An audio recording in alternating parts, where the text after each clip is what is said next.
Hey everyone, आप सभी का स्वागत है हमारे यूट्यूब चैनल में। तो जैसा कि इसके लास्ट एपिसोड में हमने देखा था कि वो जो सिटी लॉर्ड होता है, ये भाई की उस वाइन ड्रिंक में कुछ ऐसा मिला दिया होता है, कारण वो अगले 3 दिनों तक अपने अंदर की इंटरनल ची एनर्जी जो है उसे अनलीश नहीं कर सकता। तो फायदा उठा करके सिटी लॉर्ड जो होता है वो ये भाई को धमकाने लगता है कि अगर उसने उसकी बेटी से शादी नहीं की तो वो कल का सूरज नहीं देख पाएगा। अपने ही बने मैंशन के तहखाने में कैद कर देता है। अभी हमने देखा था कि जो सिटी लॉर्ड का दूसरा बेटा ली कॉन्ग होता है की मदद करने की ठानी होती है। के लिए वह जैसे ही उस खुफिया कमरे का दरवाजा ओपन करने के लिए उस बटन को सर्च करने लगता है, वहाँ पे उसका भाई और वो सिटी लॉर्ड पहुँच जाते हैं। सिटी लॉर्ड ने पनिशमेंट के तौर पे अपने ही बेटे को सजा देने का डिसाइड कर लिया होता है। वो उसे जान से मारने वाला होता है कि तभी यहाँ पे ये भाई की एंट्री होती है। उसने वो सिटी लॉर्ड द्वारा बिछाए गए स्पिरिचुअल चेन्स को तोड़ दिया होता है। यहीं से ही नेक्स्ट एपिसोड की शुरुआत होती है। जैसे ही ये भाई और चाओ उस तहखाने से अपने आप को आजाद करवाते हैं, और उसका बेटा जो होता है देख के हक्के बक्के रह जाते हैं। वाइन में मिले गए लिक्विड का असर तो बहुत ही भयानक था। ये 3 दिनों तक अपने अंदर की ची एनर्जी को अनलीश नहीं कर सकता, और ये इतने बड़े जहर के प्रभाव से बच कैसे गया। अच्छा, यहाँ ये बात का खुलासा करती है कि तुम सभी के कमीनेपन को मैं अच्छी तरह से समझ चुकी थी। ये तो तुम्हारी ड्रिंक को पीने से पहले ही हम दोनों ने ही एंटीडोट खा लिया था। जिस पे सिटी लॉर्ड उनसे कहता है कि तुम दोनों मेरे सामने किसी चींटी से कम नहीं हो। मेरे दिए गए जहर का तुमने पहले ही एंटीडोट खा लिया हो, लेकिन अभी भी मैं तुम दोनों को आसानी से मार सकता हूँ। इतना कहते ही वो सिटी लॉर्ड अपनी पावर्स को एक्टिवेट करने लगता है। पहले कि वो अचानक से ये भाई पे हमला कर दे, उसके अटैक को डॉज करने के लिए अपनी पावर का इस्तेमाल करता है। अब इन दोनों की पावर से एक दूसरे से टकराते ही वही नलिफाई हो जाती हैं। वो जो सिटी लॉर्ड होता है और उसे ये भाई की ताकत का अंदाजा हो गया था। पावर की स्ट्रेंथ को वो समझ चुका था और हैरान रह जाता है कि ये भाई यहाँ पे मामूली कल्टीवेटर नहीं, बल्कि उसने तो अपने आप को शॉर्ट किंग रिल्म के लेवल तक पहुँचा दिया है। ये भाई सुनते ही कि ये भाई की जो पावर्स है वो शॉर्ट किंग रिल्म तक पहुँच गई हैं। अब जो लिया होता है वो ये सुन करके हक्का बक्का रह जाता है, क्योंकि उनके इस इंटायर सिटी में ऐसा कोई भी कल्टीवेटर नहीं है जो कि इस रिल्म तक पहुंचा हो। कल्टीवेटर इस रिल्म तक पहुंचा भी है तो उसकी उम्र बहुत ही ज्यादा है। ये भाई की उम्र तो सिर्फ 17 साल की है। ने कम एज में इस रिल्म के लेवल तक पहुंच गया है।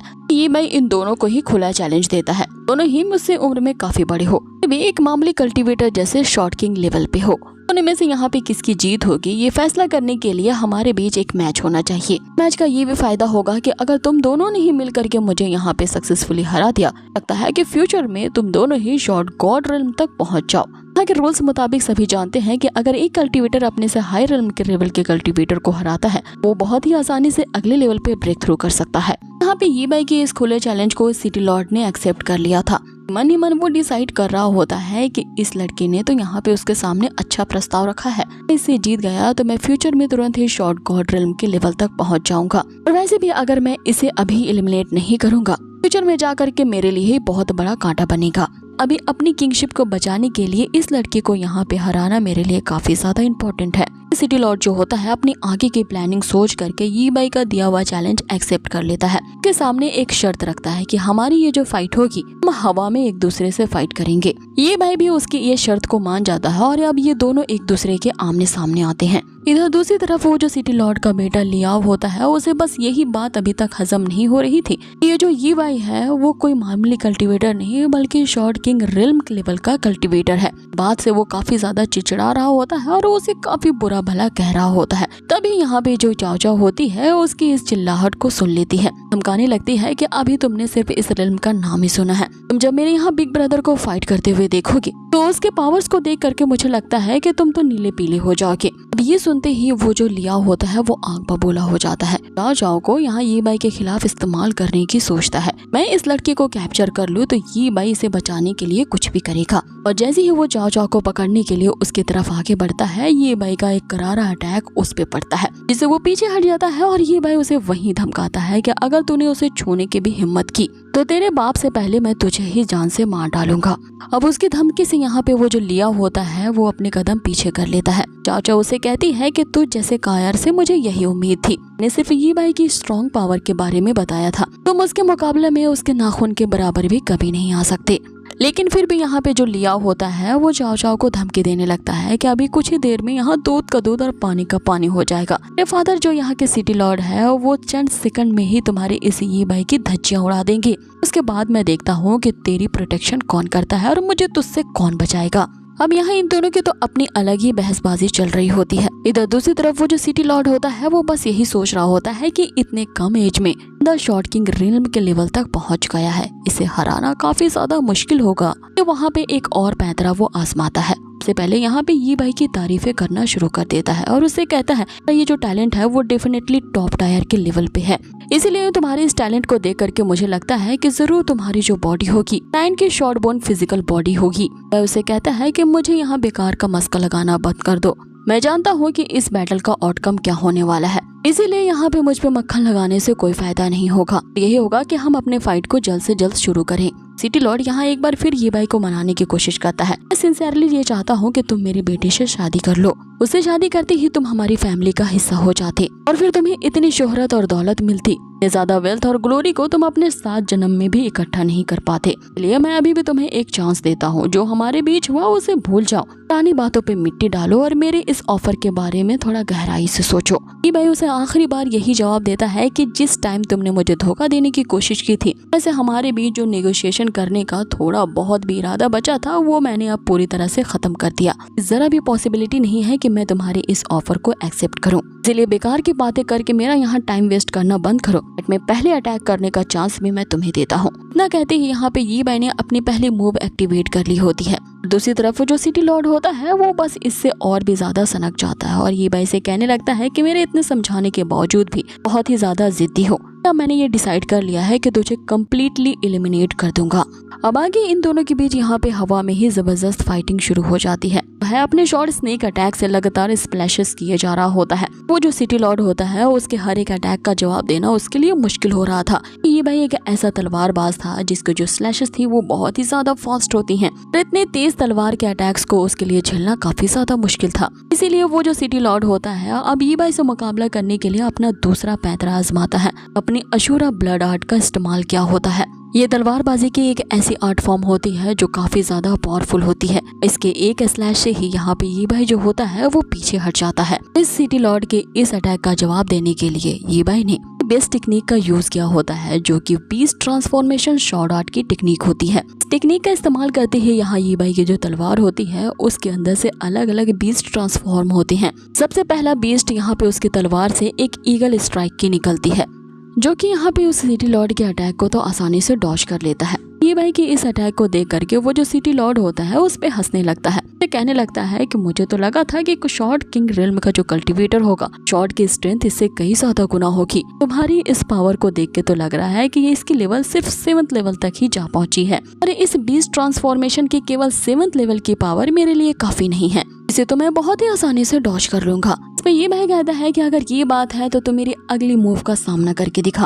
अब यहाँ पे ये भाई ने अपनी तलवार की कलाबाजी दिखाते हुए एक ऐसे शॉट का अटैक किया होता है जिसकी कम्पैक्ट पावर जो होती है वो एडवांस स्टेज लेवल तक पहुंच जाती है। ऑन स्टेज इतनी ज्यादा हाईटेक होती है कि इसमें एक कल्टीवेटर अपने आप को अपनी वेपन से पूरी तरह से मर्ज कर लेता है और ह्यूमन और शॉर्ट इसमें एक हो जाते हैं। ये भाई की इस टेक्निक को देख करके ली कॉन्ग जो होता है वो काफी ज्यादा उससे इम्प्रेस हो जाता है और इस एडवांस स्टेज के लेवल के बारे में बताने लगता है। मेरा भी यही सपना था कि मैं अपनी कल्टीवेशन लेवल को इस हद तक ले जाऊं कि मैं अपने आप को अपनी वेपन से पूरी तरह से कनेक्ट कर पाऊं। किसी भी तलवारबाज के लिए इस एडवांस स्टेज पे पहुंचना तो उसके लिए एक बहुत बड़ी सपने की बात होती है। कभी तलवारबाज इस स्टेज को पार कर लेता है मतलब यही होता है कि इसने छोटे मोटे माइनर स्टेजेस को काफी पहले ही पार कर लिया होगा। इन सभी माइनर स्टेजेस को सप्रेस करने के बाद ही एडवांस स्टेज पे पहुंचा है। इस एडवांस स्टेज पे पहुंचने के बाद वो जो शॉर्ट वन होता है सिर्फ एक स्टेप ही दूर होता है अपने परफेक्ट शॉट इंटेंट तक पहुंचने में। जहाँ तक मुझे याद है मेरे ये जो फादर है वो अभी भी अपने माइनर स्टेज पे ही हैं।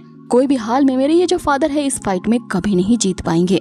जिस पे चाओ चाओ यहाँ काफी ज्यादा खुश होते हुए कहती है कि मुझे तो बहुत पहले से ही पता था, तो है वो कोई मामूली शॉर्टमैन नहीं, ये इंडीड बहुत ही अमेजिंग तलवारबाज है। वापस से ये जो सीन होता है फाइटिंग की तरफ शिफ्ट होता है। अब उसी फाइटिंग सीन के दौरान एक पॉइंट ऐसा आता है कि यहाँ पे ये बाई नीचे गिर जाता है तो वो लियाओ को लगता है कि यहाँ पे ये बाई की ही हार होने वाली है। भाई वापस से उठ खड़ा होता है और फिर उसी बीस्ट ट्रांसफॉर्मेशन शॉट टेक्निक का इस्तेमाल करता है। की बार उस तलवार से ड्रैगन टेल की शक्तियां बाहर निकलती हैं और इसकी बीस्ट ट्रांसफॉर्मेशन की पावर्स को देख करके वो सिटी लॉर्ड समझ जाता है कि उसे जल्द से जल्द इस फाइट को खत्म करना होगा। उसकी भी पावर्स एग्जॉस्ट हो रही थी और अगर वो इसी तरह से लड़ता रहा तो जल्द ही उसकी हार हो जाएगी। इसीलिए वो एक झटके में ही यहाँ ये बाई को जान से खत्म करना चाहता था। आगे वो ये बाई से कहता है कि तुम्हारी पावर्स वाकई में बहुत ही ज्यादा अमेजिंग है, लेकिन मुझे अफसोस है, मुझे आज ही मरना होगा। कहते ही वो जो सिटी लॉर्ड होता है अपनी सारी की सारी पावर्स एक जगह इकट्ठा करने लगता है। वो अपने अशूरा स्काई स्लैश को एक्टिवेट करता है। अब उसने अपनी सारी पावर्स जो एक्टिवेट कर ली होती है, ये देखकर आसपास के लोग यहाँ पे बातें करने लगते हैं कि ये बंदा ये बाई कौन है,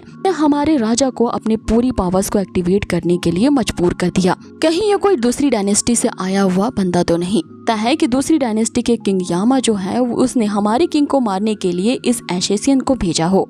तो हमें अपने किंग को अकेला नहीं छोड़ना चाहिए, उनकी मदद करने के लिए जरूर आगे बढ़ना चाहिए। जिसमें वहीं पे खड़ी एक लड़की जो इनकी बातों को सुन रही होती है, वो इनसे कहती है कि हमें इस फाइट में कूदने की कोई जरूरत नहीं। अगर किंग यामा ने हमारे किंग को मारने के लिए किसी एशेसियन को भेजा होगा, हमारे सिटी लॉर्ड होने के मुताबिक उनको ये सब खुद हैंडल करना पड़ेगा, ना कि उनकी प्रजा को। और मुझे तो लगता है कि ये कोई मामूली सा लड़का है। हमारे सिटी लॉर्ड जो है वो अपनी इस फुल पावर से तुरंत ही हरा देंगे। दूसरी तरफ ये बाई ने भी उस सिटी लॉर्ड की फुल पावर को देख लिया था। अपने मास्टर की कही भी बात याद आती है, इस तलवार का सोच समझ करके इस्तेमाल करना। कभी भी तुम अगर ऐसी सिचुएशन में फंस जाओ जहाँ पे तुम्हारी जिंदगी और मौत पे सवाल उठने लगे, इस तलवार की फुल पोटेंशियल पावर को अनलीश कर सकते हो। कि अब तक ये बाई ने इस तलवार की फुल पोटेंशियल को अनलीश नहीं किया था। इसे अनलीश कैसे किया जाता है, इसके लिए उसे थोड़ा प्रेशर फील होता है। फिर वो ये सोचते हुए कि अगर वो इस प्रेशर को हैंडल नहीं कर पाएगा, अगले लेवल पे ब्रेक थ्रू करने का प्रेशर को कैसे हैंडल कर सकता है।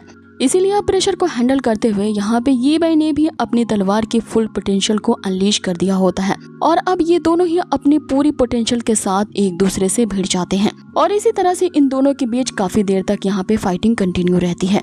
अब यहाँ पे भले ही वो जो सिटी लॉर्ड होता है वो शॉर्ड किंग रिल्म के 8 लेवल पे होता है, फिर भी उसने जो अपनी फुल पोटेंशियल पावर का यहाँ पे इस्तेमाल किया था, इसके कारण यहाँ पे ये बाई जो होता है वो हर्ट हो जाता है। ताओ भी यहाँ पे देख के समझ जाती है कि वो जो सिटी लॉर्ड है जानबूझकर यहाँ पे ये बाई को बुली कर रहा है। मेरे यहाँ पे अभी ग्रैंडफादर होते तो इस गद्दार को यहाँ पे बहुत ही अच्छा सबक सिखाते। अब इधर दूसरी तरफ ये बाई ने उस सिटी लॉर्ड का मुकाबला करने के लिए ग्रैंडफादर के द्वारा दी गई उसी डिवाइन शॉट का इस्तेमाल करता है। बाहर निकालते ही ये बाई ने उसकी डिवाइन लिमिटलेस शॉट टेक्निक का इस्तेमाल किया होता है। इसके जवाब में वो जो सिटी लॉर्ड होता है वो भी अटैक करता है। ये बाई की ये जो स्ट्राइक पावर थी वो इतनी ज्यादा भारी भरकम होती है, सिटी लॉर्ड को यहाँ पे धूल चाटनी ही पड़ती है, सीधा जमीन में गिरता है और वहाँ उसकी हार होती है। अब आगे ये बाई वहाँ से चाओ चाओ को लेकर के जाने लगता है क्योंकि वो ऑलरेडी इस बैटल को जीत चुका है। तो सिटी लॉर्ड होता है वो अपनी झूठी शान दिखाने के लिए अपने बंदों को ऑर्डर देता है कि इन दोनों को यहाँ से जिंदा जाने ना दिया जाए। दोनों के वहाँ से बाहर निकलने के सारे दरवाजे बंद कर दिए जाते हैं। पता है कि ये बाई के पास उसके ऐसे पालतू जानवर है जो कि किसी बीस्ट से कम नहीं है। वो अपने पालतू जानवर गोल्डन ईगल को आवाज देता है। उस गोल्डन ईगल के आते ही ये दोनों वहाँ से उड़ करके दूर चले जाते हैं।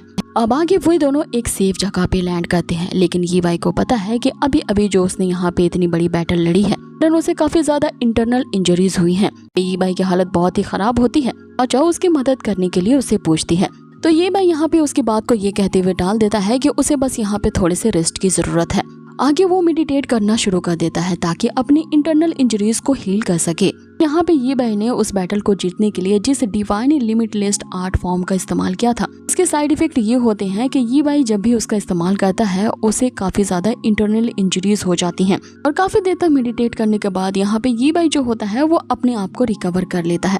अब यहाँ पे इस बात का एहसास होता है कि उसकी ग्रैंडफादर ने उसे सही ही कहा था, वो किसी चीज का प्रेशर हैंडल नहीं करेगा तो वो अगले लेवल तक ब्रेक थ्रू नहीं कर पाएगा। बिल्कुल आज उसके साथ ऐसा ही हुआ था। जो प्रेशर हैंडल करते हुए डिवाइन शॉट की लिमिटलेस पावर को यूज किया था, कारण वो एक लेवल अप कर जाता है। इस बात का एहसास आता है कि क्यों उसके ग्रैंडफादर हमेशा उसे माउंटेन के नीचे जाने के लिए कहते थे कि उसे लाइफ में कुछ और भी एक्सपीरियंस करना पड़े। इसी तरफ जो चाओ चाओ होती है उसके दिमाग में तो कुछ और ही खिचड़ी पकड़ी होती है। उसने जब से उस गोल्डन ईगल को देखा है, ये बाई के सामने यही जिद कर रही बैठ जाती है कि उसे इस ईगल को उड़ाना है। ये बाई उसकी इस प्यारी सी रिक्वेस्ट को मान लेता है। ये दोनों अपनी जर्नी के अगले पड़ाव तक निकलने के लिए चल पड़ते हैं। उस ईगल की सवारी करते हुए यहाँ पे जो चाओ चाओ होती है वो काफी ज्यादा खुश होती है। ये बाई उससे कहता है कि ये मात्र एक ईगल की मामूली सी सवारी है, इतना ही ज्यादा एक्साइटिंग होने वाली क्या बात है, हमारी हरकतें तो बिल्कुल बच्चों की तरह है।